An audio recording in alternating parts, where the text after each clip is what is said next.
설교를 할 때 이 고난이라고 하는 주제를 가지고 설교한다는 것은 쉬운 일은 아닙니다. 왜냐하면 우리 모두는 다 고난과 어려움을 만나지 않게 되기를 간절히 원하고 기도하기 때문입니다. 그런데 문제는 기도는 그렇게 하지만 고난은 언제나 우리에게 가까이 다가오고 있습니다. 고난 없이 살 수 있는 인생은 단 한 명도 없고요. 또 더 나아가서 믿음대로 말씀대로 살려다 보면 고난이 오히려 가중되는 현실을 만나기도 합니다.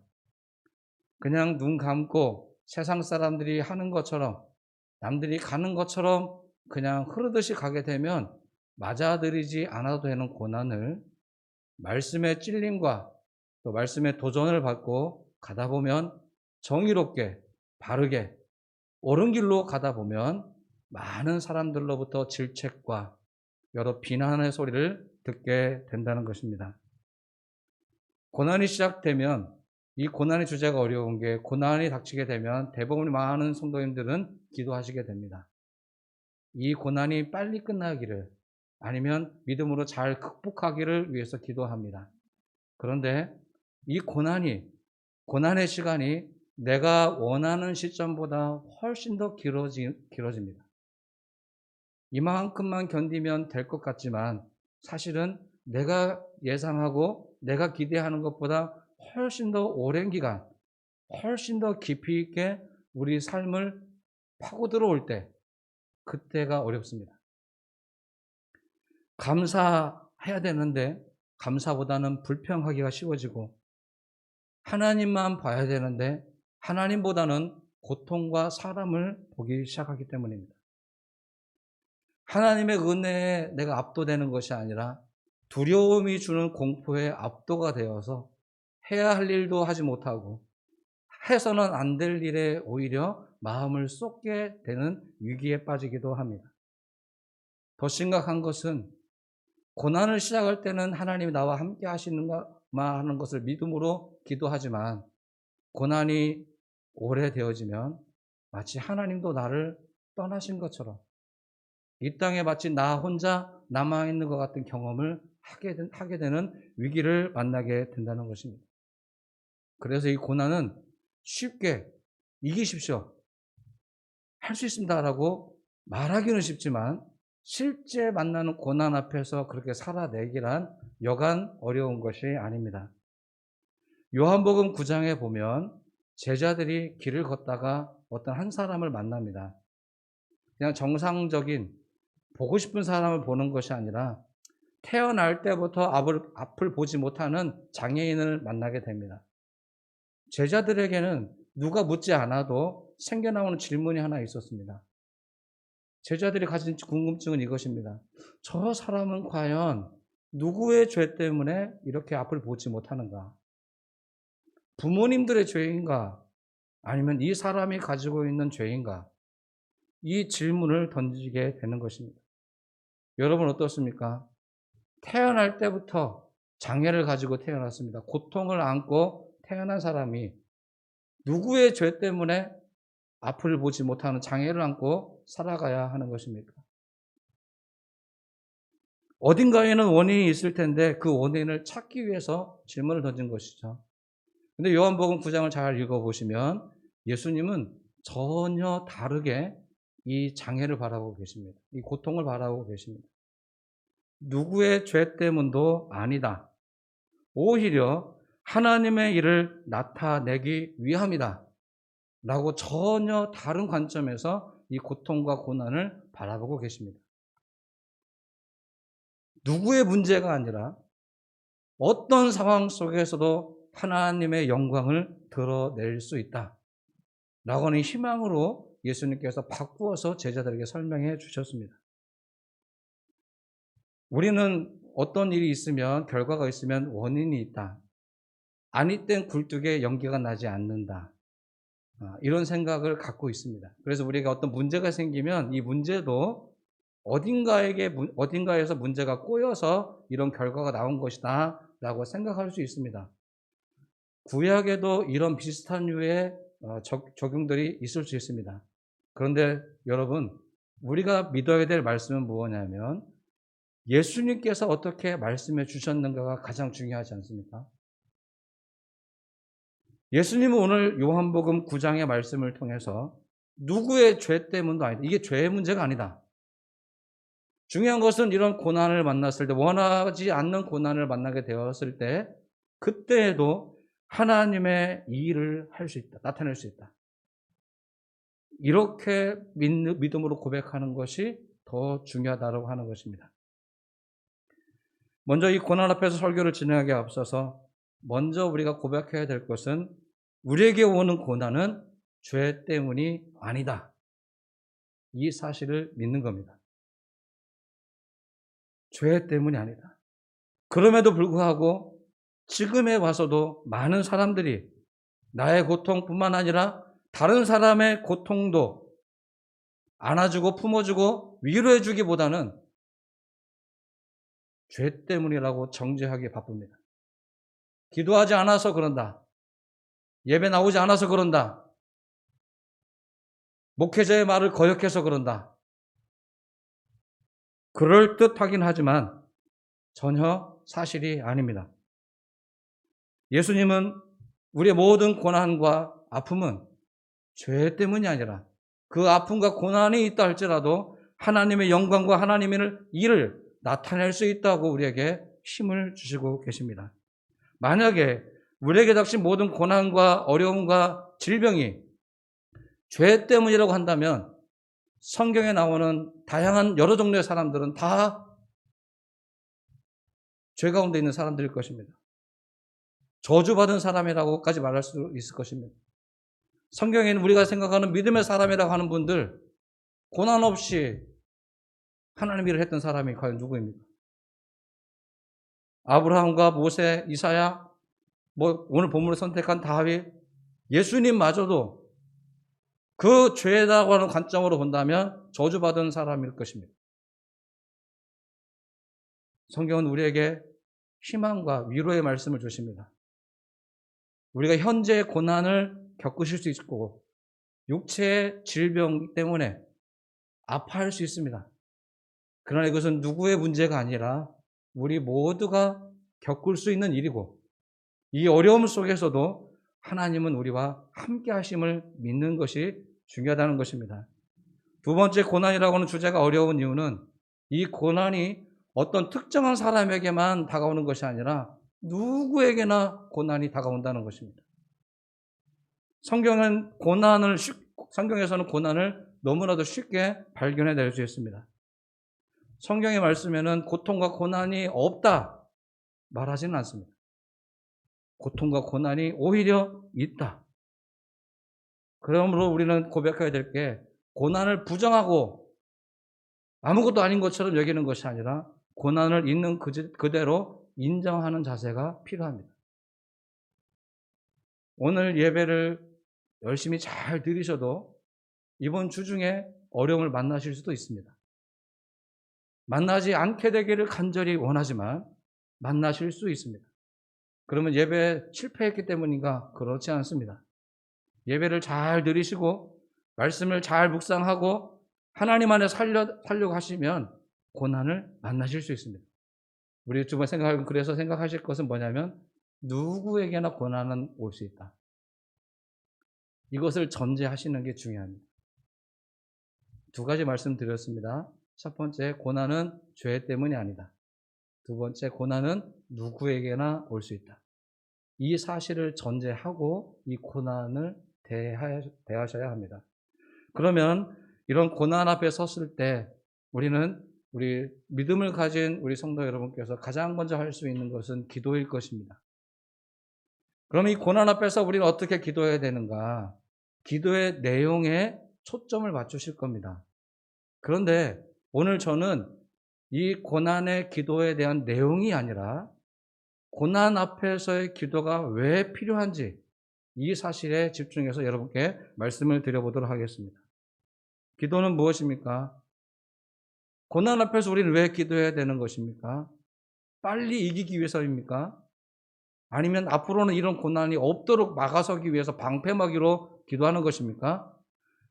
그렇게 기도로 다가설 수도 있겠지만 근본적으로 보면 우리가 이 고난 앞에서 내 힘으로 극복할 수 없는 문제를 만났을 때 기도하는 것은 이 고난이 오직 하나님의 손에 달려 있다라고 하는 신앙 고백이기 때문에 그렇습니다. 이 고난마저도 하나님의 힘에 의해서 하나님의 은혜로 함께 할 수 있다라는 신앙 고백이 되어질 때 우리는 기도할 수 있게 되는 것입니다. 기도는 신앙의 언어입니다. 오늘 다윗은 마지막 8절에 이렇게 고백을 하고 있습니다. 구원은 여호와께 있다.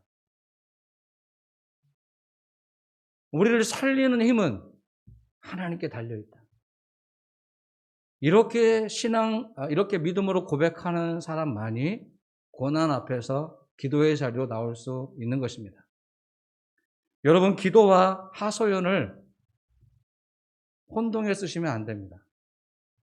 어려움을 만났을 때, 극심한 슬픔을 당했을 때 기도하시기 위해 나오셨지만 기도의 자리에서 하소연하시는 분들이 의외로 많습니다. 하나님 어찌해서 나에게 이런 시련을 주십니까? 내가 얼마나 열심히 했는데, 내가 그동안 얼마나 말씀 잘 듣고 말씀대로 살아보려고 했는데 왜 나에게 이런 시련과 아픔을 주십니까? 기도인 듯 하지만 이것은 그저 하소연일 뿐입니다. 기도는 신앙의 언어입니다. 그래서 기도한다는 것은 이 극심한 슬픔과 고통스러운 고난 속에서도 믿음으로 고백하는 것입니다. 나의 생명은 하나님께 달려 있습니다. 이것을 전제하고 기도하는 것이 필요합니다. 구원은 오직 주님께만 있습니다.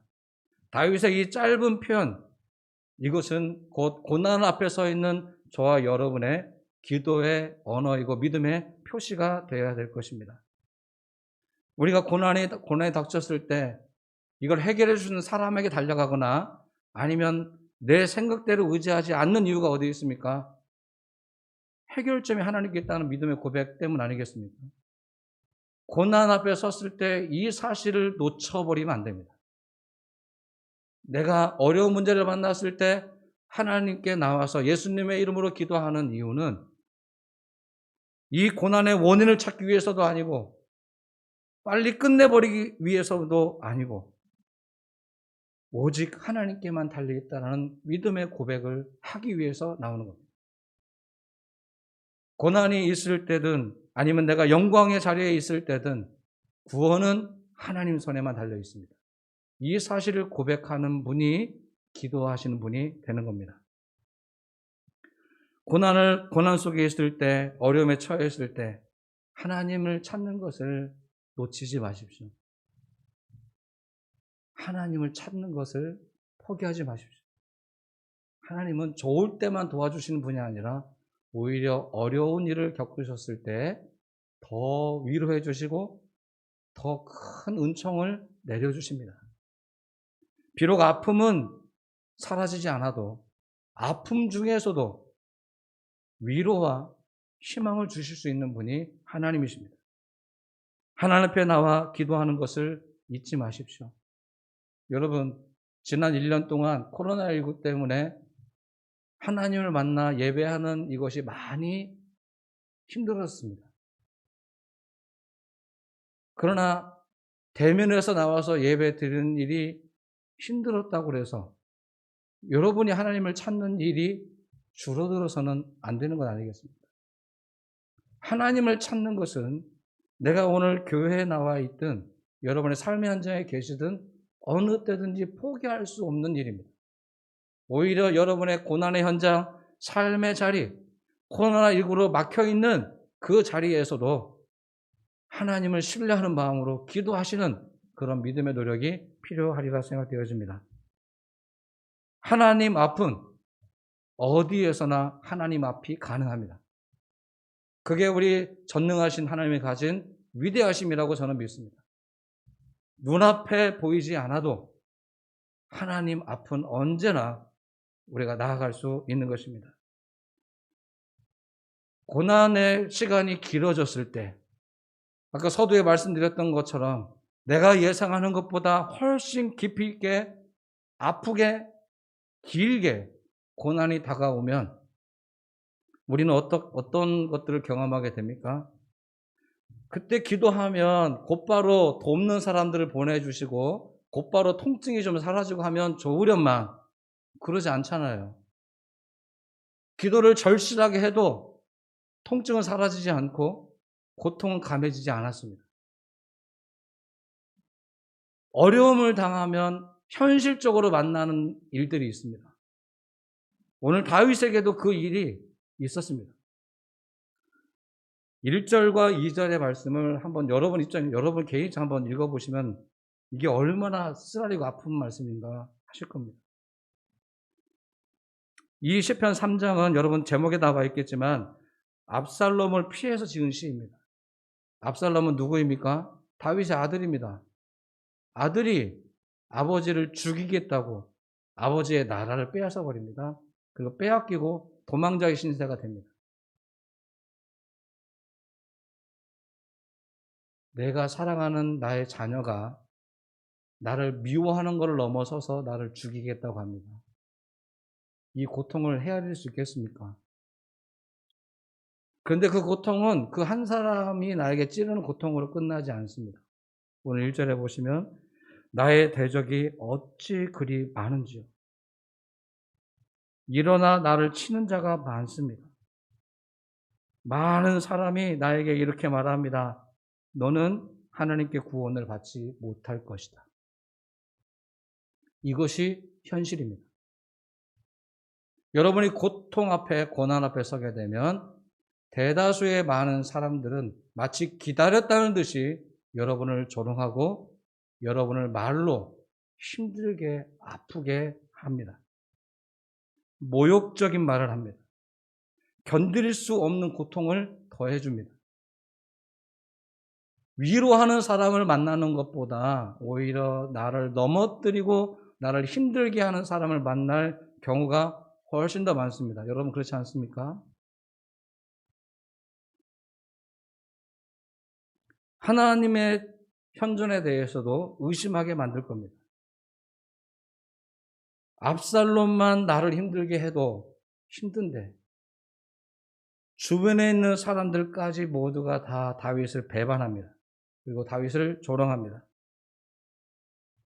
다 공격하려고 합니다. 그냥 지금 현재까지의 고통만 가지고 견뎌내기도 쉽지가 않은데 더 힘들게 아픈 곳을 찔러대기 시작하는 겁니다. 가장 힘든 말이 무엇입니까? 하나님도 너를 돕지 않을 것이다. 지금 이렇게 너가 힘든데 교회 왜 나가냐? 교회가 도와주는 자 아냐? 돕지 않을 거다. 우리가 하나님을 신뢰하지 못하도록 공격하는 것입니다.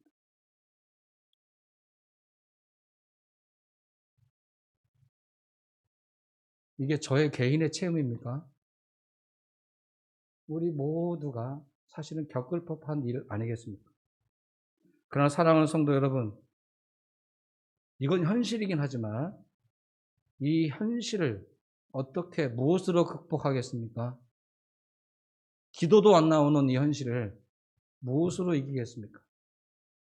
고난이 시작될 때 아까 말씀드렸던 것처럼 기도로 하나님을 신뢰하는 신앙 고백으로 이겨나간다 하지만 이제는 더 이상 기도할 여력도 힘도 없어질 때 무엇으로 이겨나가는 겁니까? 저는 그 키를 믿음이라고 말하고 싶습니다. 여러분 극심한 고통을 다가오면 기도가 안 나올 수도 있습니다. 말문이 턱 막힐 수도 있고요. 그냥 아무런 말도 못하고 눈물만 하염없이 흐르고 주먹만 불끈불끈 주어지는 상황이 있을 수 있지 않습니까? 그때를 지금 말씀드리는 겁니다. 그때 필요한 것이 이런 어려움과 공격과 박해가 있을 때 필요한 것이 바로 믿음입니다. 기도하기도 어려운 상황이 다가왔을 때 믿는 것입니다. 무엇을 믿을까요? 3절 저는 이것이 믿음의 고백이라고 생각됩니다. 여호와여, 주는 나의 방패시요 나의 영광이시요 나의 머리를 드시는 자이시니이다. 눈을 뜨면 보이는 건 대적들입니다. 죽이겠다고 하는 사람들만 다가옵니다. 그런데 다윗은 믿음으로 선언하는 거예요. 너희들이 아무리 천만인이 나를 애워싸고 진을 치고 나를 죽이려고 해도 하나님이 나의 방패가 되어주셔서 너희 공격을 막아주신다. 요새로 성을 지어서 나를 그 안에서 잠들게 편하게 있도록 해주신다. 이건 믿음의 고백입니다. 현실을 직시하지 않아서가 아닙니다. 현실은 분명히 있지만 오늘 우리에게 필요한 것은 믿음의 눈으로 보이지 않는 것을 보는 것입니다. 여러분, 히브리서 11장이 믿음의 장이죠. 히브리서 11장에 말하고 있는 믿음의 본질은 무엇입니까? 보이지 않는 것을 실제로 믿는 것, 실제화해서 믿는 것, 이것을 살아있는 믿음이라고 가르쳐주는 것 아니겠습니까?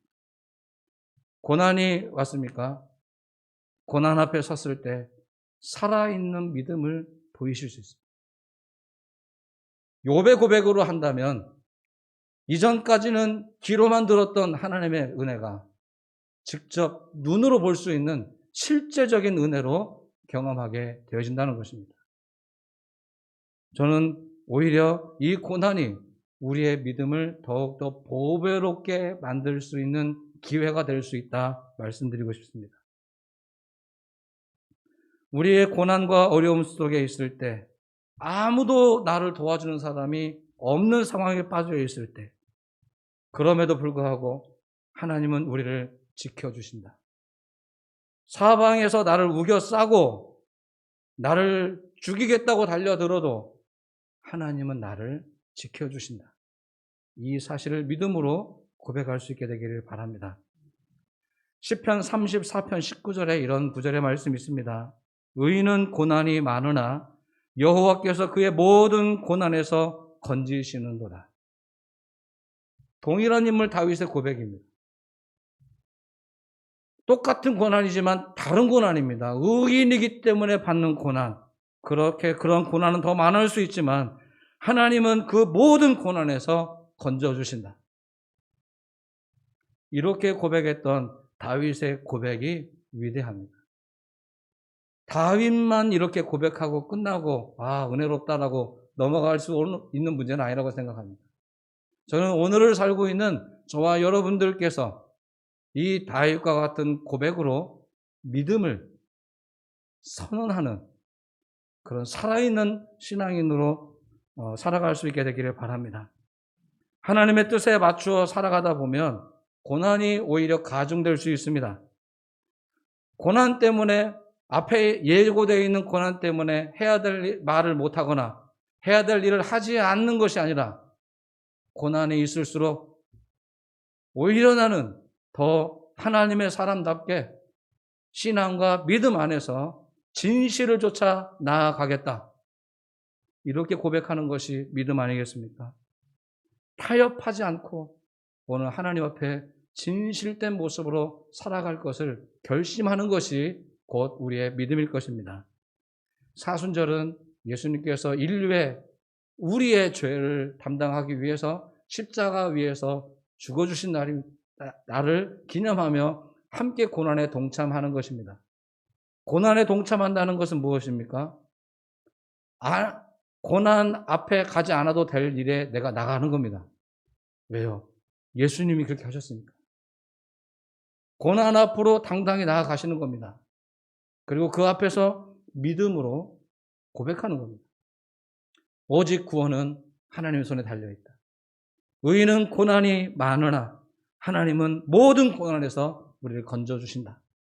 이런 믿음을 현실화하는 그런 삶이 우리에게 필요한 것입니다. 결론적으로 말씀드려보면 고난 앞에 선다는 것이 쉬운 일은 아닙니다. 그러나 이 고난의 유익을 말씀드릴 때 저는 좀 조심스럽게 말씀드립니다만 이 고난 앞에 섰을 때 우리는 배울 수 있는 게 있습니다. 어쩔 수 없이 고난을 겪을 수밖에 없다면 저는 이것이 또 한 번의 우리를 배우게 하는 배움의 기회가 될 수 있으면 좋겠습니다. 첫 번째, 하나님만을 의지하는 법을 배우게 될 수 있게 되기를 바랍니다. 지금까지는 나의 경험과 아니면 다른 사람의 도움과 아니면 기타 여러 다양한 방식으로 이 고난을 극복해 왔지만 이번에 만난 이 고난 앞에서 나는 다른 방식과 방법을 다 포기하고 오직 하나님께만 집중하겠다라고 하는 결실을 맺어볼 수 있는 고난이 되어지기를 바랍니다. 고난은 지금까지 우리가 나는 혼자밖에 남지 않았다. 주변에 전부 다 나를 공격하는 사람이다. 라고 생각해 왔지만 이 고난 앞에서 하나님만은 여전히 나와 함께하고 계신다. 라고 하는 것을 신뢰할 수 있는 배움의 현장이 될 수 있게 되기를 바랍니다.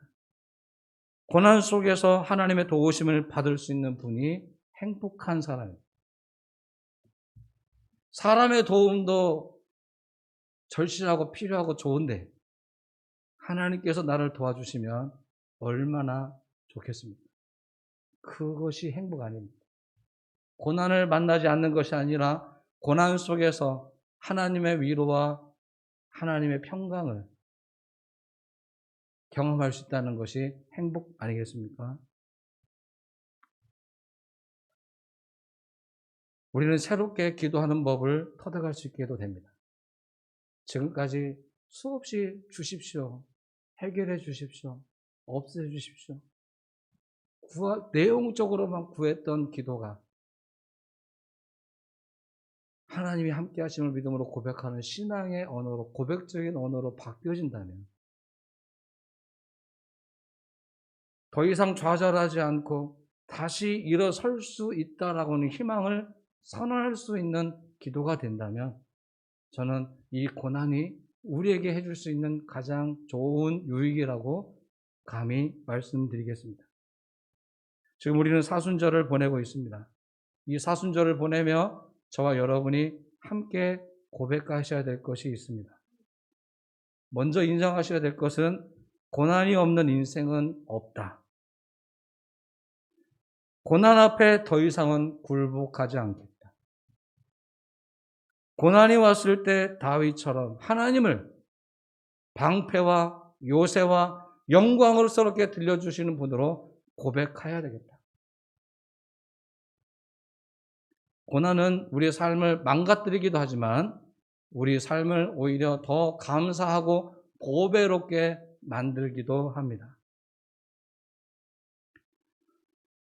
어젯밤 늦은 시간에 라디오를 어떤 프로를 듣고 있는데 이런 고백을 한번 들었습니다. 102세가 된 교수님이 한 분 계세요. 102세. 이 교수님께서 언제가 내 인생에 가장 좋았는가 라고는 회고하면서 짧은 글을 쓰셨는데 그거를 아나운서가 읽어주는 걸 제가 어제 들었거든요. 나는 98세가 좋았더라. 보청기 끼지 않고 지팡이 짚지 않았던 그때가 참 좋았더라.